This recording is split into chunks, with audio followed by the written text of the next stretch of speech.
আমি তাহমিনা বেগম গিনি। আমি সিলেট হবিগঞ্জ থেকে এবার কেয়ার হসপিটালের থেকে কথা বলছি এবং এখানে হবিগঞ্জের আমি সুপরিচিত ব্যক্তিত্ব এবং সবাই আমাকে চেনে।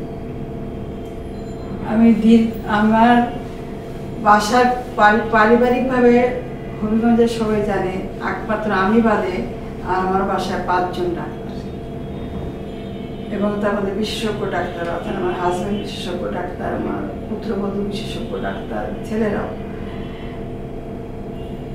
কিন্তু আমি দীর্ঘদিন যাবৎ সমস্যায় ভুগছি, তুইও পারি। তো তখন বয়স কম ছিল বা ছিল, অত গায়ে লাগায়নি। কিন্তু যখন বয়স বাড়তে বাড়তে এখন 70-এর মধ্যে 71, তখন আমার বাসার সবাই চাপ দিল যে তুমি তো কোনদিন বিছানায় পড়ে যাবা, তার থেকে একটা চেষ্টা করে দেখি না।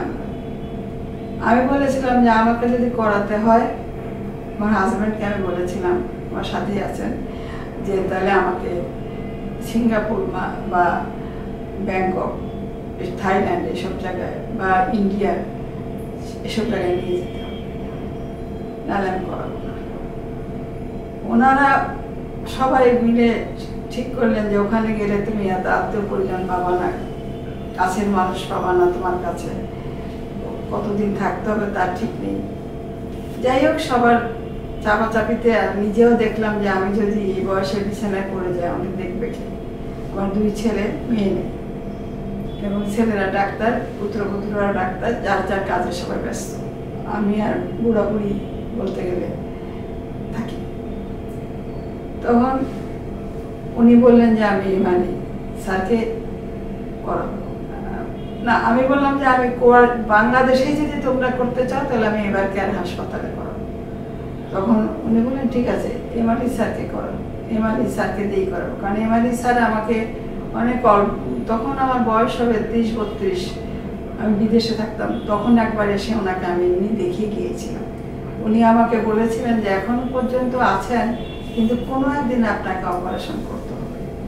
এরপরে মাঝে অনেক গ্যাপ পড়ে গেছে বিভিন্ন কারণে, আর সেটা হয়নি। কিন্তু পরে যখন এখন ওনাকে নিয়ে ওনার কাছে আসলাম বা ওনার সাথে আমাদের অ্যাপয়েন্টমেন্ট হলো, আমি এত ভীতু, খুবই সাহসী, কিন্তু এই একটা ইঞ্জেকশন দিতে আমি খুব ভয় পাই। এই ব্যাপারটাতে আমি খুব ভীতু। সেই আমি কিভাবে এত বড় একটা অপারেশনকে ফেস করেছি আমি নিজেই জানি না। আর ওনার যে টিমটা ছিলেন, টিমে যে ডাক্তার সাহেবরা ছিলেন, তারা অত্যন্ত কোঅপারেট করেছেন আমার সাথে। আমাকে মা ছাড়া কখনোই কথা বলেননি বা ডাকেন নাই, ধৈর্য ধরতে বলেছেন। রক্ত দেওয়ার সময়, ইঞ্জেকশন দেওয়ার সময় করেছেন। এবং আমি 5 দিন এই হাসপাতালে ছিলাম ভর্তি। আমি এখানকার নার্সদের কথা কখনোই ভুলবো না, কারণ 5 দিন আমাকে যে শিফট করে করে যে নার্সেরাই আমাকে ডিউটি দিয়ে করেছে, তারা অত্যন্ত ভালো।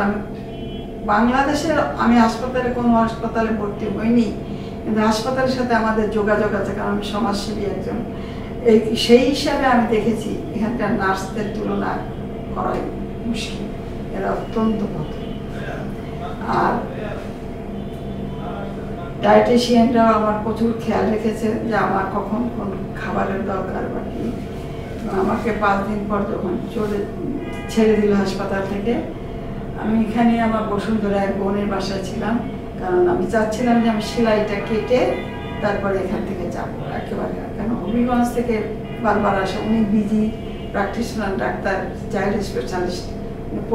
আজকে প্রায় 10-15 দিন আমার সাথে আছেন। এরপরে আজকে আমি পা কাটতে সেলাই কাটতে আসলাম।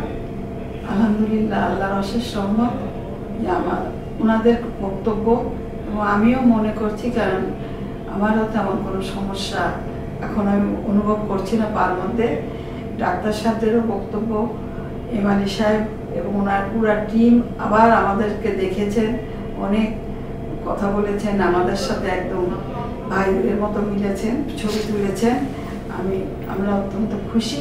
ইমানি সাহেব, তার পুরো টিম এবং এভার কেয়ারের যারা স্টাফ আছে সবাইকে, এবং আপনাকেও অনেক ধন্যবাদ।